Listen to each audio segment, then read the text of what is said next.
Hey, 4xe fans, it is November 6th, and if you haven't heard already, the mopar.com website and the nhtsa.gov website both now have data about the 68C recall. And if you go on either of those websites, plug in your VIN, you should see whether or not your Jeep is part of the 68C recall.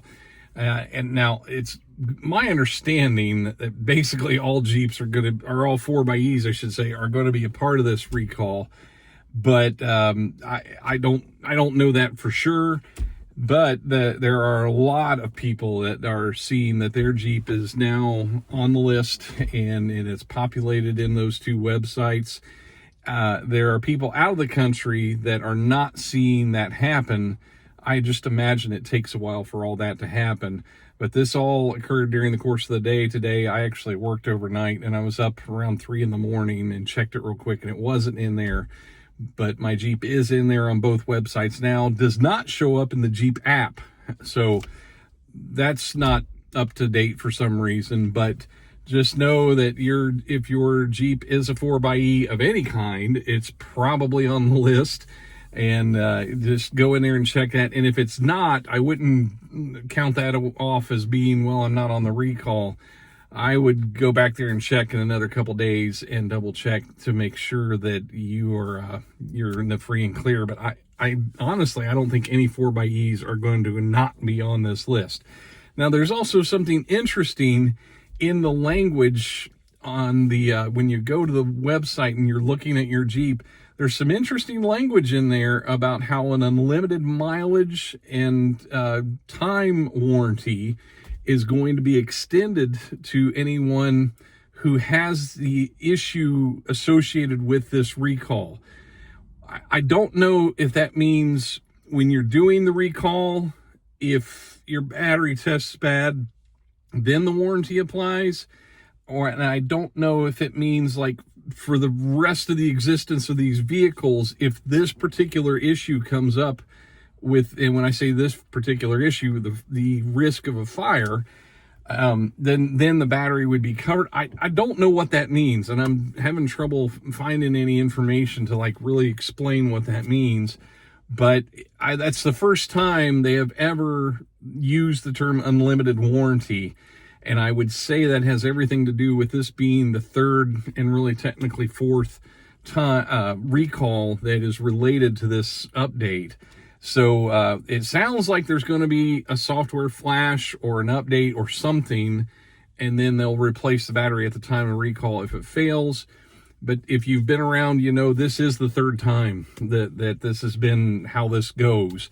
So what I'm thinking it probably means with that unlimited warranty is there are specific codes to the issues of like the cells being unbalanced, and there's a couple different codes like something irregular. I can't remember what it is, but there are certain codes that are associated with the possibility of having a fire, and all the software that came on the last recall.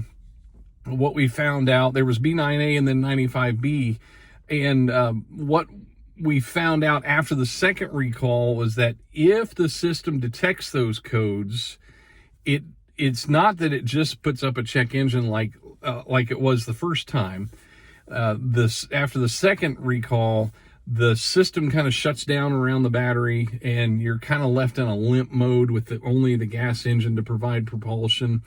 And I will say this here, there are a lot of people still to this day that they will say, hey, I've had a check engine light for a couple of weeks, and that's just something you shouldn't do in the 4xE, because a check engine light can indicate a potential issue with the battery that could lead to off-gassing and a fire and all sorts of stuff. So it's real important. If you get a check engine light, this isn't like other vehicles.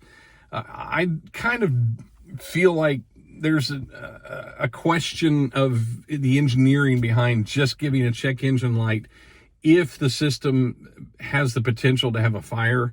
I feel like there should be some messages on the screen like your battery's in a bad place, let's not drive anymore. You know, I feel like there should be something more than just a check engine light. And I think that's what lulls people into like kind of a false sense of whatever, that they just see a check engine light and they keep on driving. So I want to say it again. I think I've repeated this in a lot of videos. If you get a check engine light in a 4xe, I would not just continue to drive it.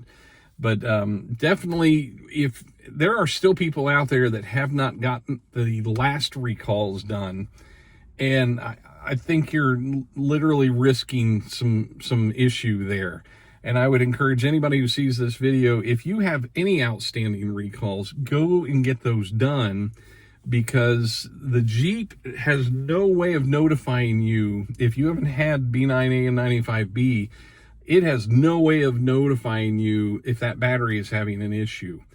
And B9A added some software that would at least throw a check engine light if it saw a regular voltage. And then 95B added that like shut down around the battery software. And I'm curious if there will be anything added with this next one. But it just seems like we're making progress. And Jeep offering that unlimited warranty is a huge thing. I think they're doing the right thing in doing that.